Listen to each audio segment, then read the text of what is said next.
नमस्कार मित्रांनो, स्वागत आहे तुमचं नादभक्ती या चॅनलमध्ये. मित्रांनो, आज नवरात्रीच्या रंगयात्रेत आपण आलो आहोत 6व्या दिवशी. आज आहे राखाडी रंग. या दिवशी देवी कात्यायनीची पूजा केली जाते.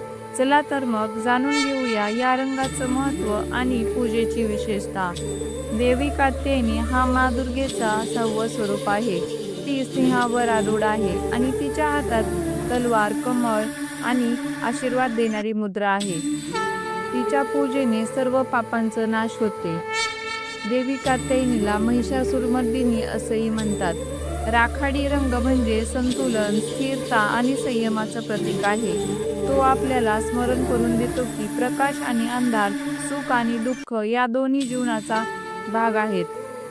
राखाडी रंग परिधान केल्याने आपल्यात धैर्य, गंभीरता आणि योग्य निर्णय क्षमता वाढते. आज देवीला राखाडी किंवा पांढरट फुलं अर्पण करावीत. तिला मधुर नैवेद्य, मध किंवा मिठाई अर्पण केली जाते. राखाडी रंगाचे वस्त्र परिधान करणे शुभ मानले जाते. देवीचे ध्यान करताना ओम देवी कात्यायनी नमः हा मंत्र जप करावा. मित्रांनो, आज तुम्ही राखाडी रंग घातलात का? कमेंटमध्ये नक्की लिहा.